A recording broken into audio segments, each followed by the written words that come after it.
church doesn't exist just for itself. It expresses the glory and heart of God to the world. And its people and its life and its culture are telling a story about the God that we serve. And from the beginning at Covenant, we kind of wrapped our interactions and culture around these three key identities of family, disciple, and missionary. And Jesus is so committed to this vision of the church that he calls the church his very own body. The very heart of Jesus is expressed to the world through the church. This means that the church at its best gives the world a tangible encounter with what it feels like to be loved by Jesus.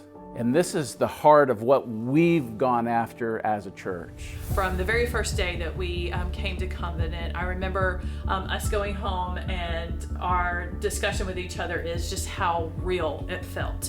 It felt authentic. It felt like we were truly welcomed, that we were truly going to be a part of a family. Well, when we started coming, I came in basically thinking when you're in a church, you're a number. That's just where I was, and how I felt about church at that point in time, and that I was just going to be a number, one more person. But I'd gone to a women's class one Sunday, and Miss Leslie was in there, and she asked me a few questions, and we talked, and I didn't say much at all in the class.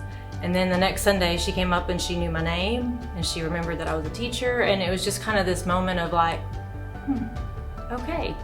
And I just kind of felt like maybe I was a part of something. One of the most unique things about Covenant is how they really encourage the community of believers to gather pretty frequently throughout the week. And like, there's such a big focus on community groups and discipleship groups, and there's really never a chance to kind of fall out of community with other believers. I think that's been a really big thing in our lives. The community network and model, I guess, at Covenant, like having people in your home and sharing dinner and like inviting strangers in is not normal, and so it's not average, I guess. This is one of those things where we're not looking for people to come to Covenant Church every Sunday and see masses come to Christ. Like we want to see people come to your house and have dinner with you and come to Christ.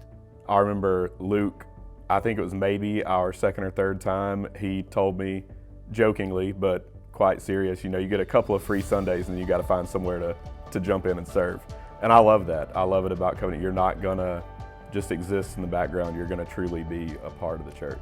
This idea of growing in real intimacy and to be truly known by other people, to go from being an acquaintance to being a friend to becoming family. To see that process happen over and over throughout our church has been so encouraging to me. This idea of going from a theoretical family we see in Acts 2 to seeing it played out in the real life of every single day.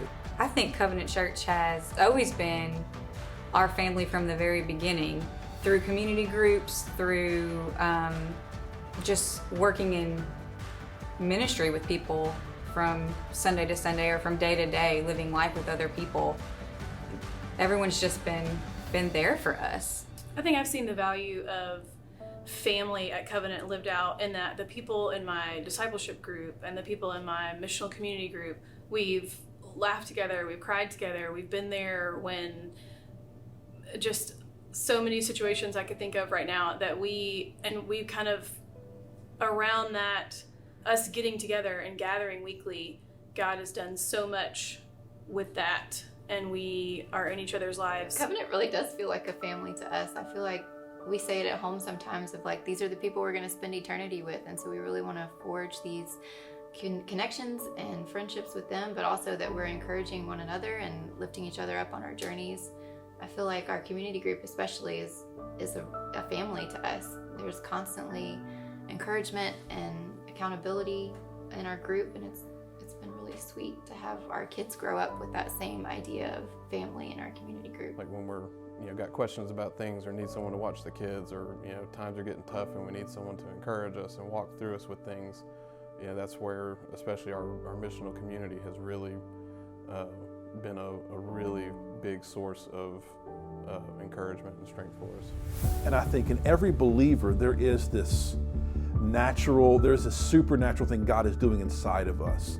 That there's a supernatural missionary calling, whether it's to Uganda or it's to your neighborhood, whether it's to another state to plant a church or it's your workplace, that there would be this clear missionary call that every believer that calls Covenant their home, that we have. It was very clear to me that Covenant Church had a different mission mindset than anything we'd ever been a part of. But Covenant Church has definitely changed the way that we see missions, that we see our role in ministry, whether it be as a student minister, whether it be as just somebody who's showing up and going to church, that we all have a role to play, and that's not normal, and I love it. You know, wherever your job is or whatever, like we're all missions to our kids, we're mission to our coworkers, to our family, to the people around us, to our neighbors.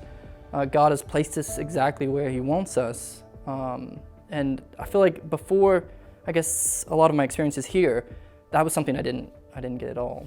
A handful of people meeting in a maintenance shed near downtown Bossier has blossomed into a church that has planted churches and sent out missionaries and started missional communities and fostered this culture of adoption within us. And this is not to brag on us, not even on our people. This is to brag on what God has done.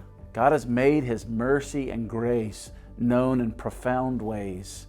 So on our 10-year anniversary, we pause to give God thanks, and we lift our hearts with anticipation, believing that He will continue to answer Paul's prayer to the Ephesian church, which he writes, "Now to Him who is able to do far more abundantly than all we can ask or think, according to the power at work within us, to Him be glory in the church."